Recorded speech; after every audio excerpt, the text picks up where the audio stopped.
జంగారెడ్డిపల్లి గ్రామంలో ప్రజాపాలన కార్యక్రమాన్ని ఎంపీపీ ఉట్కూరి వెంకటరమణారెడ్డి ప్రారంభించారు. ఈ సందర్భంగా ఆయన గ్రామస్తుల నుంచి దరఖాస్తులు స్వీకరించారు. అనంతరం కాంగ్రెస్ ప్రభుత్వం మాట ఇచ్చిందంటే తూచే తప్పుడు నెరవేరుస్తుందని పేర్కొన్నారు.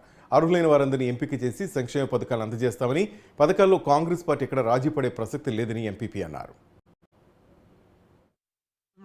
మరి ప్రభుత్వం ఏర్పాటైన తర్వాత గౌరవ ముఖ్యమంత్రి గారు ప్రజాపాలన కార్యక్రమాన్ని తీసుకొని ప్రజల వద్దకే మరి ఈ ప్రజాపాలనను తీసుకొచ్చి ఎలాంటి ఆన్లైన్ అప్లికేషన్లు కాకుండా ప్రజలు ఇంటర్నెట్ పని చేయకపోవడం అని మరి మీ సేవకి వెళ్ళి వందల నుంచి వేల వరకు వాళ్లకు డబ్బులు ఇచ్చే పరిస్థితి నుంచి ప్రతి ఒక్క సంక్షేమ పథకానికి మరి ప్రభుత్వము ఆన్లైన్లో అప్లై చేసుకోవాలంటే పాపం వాళ్ళు ఎక్కడెక్కడి నుంచో వచ్చి గంటలు రోజులకు రోజులు నిలబడి మరి ఆన్లైన్లో అప్లై చేసుకున్నటువంటి అప్లికేషన్లను కూడా మరి అప్పటి ప్రభుత్వము సంక్షేమ పథకాలని వారి ఇంటికి చేరవేయనటువంటి కార్యక్రమాన్ని ప్రజాపాలన ద్వారా ప్రజల వద్దకే మరి ఆ గ్రామాలలోనే మరి ప్రజాపాలన కింద ఈరోజు అప్లికేషన్లు తీసుకోవడం జరుగుతుంది.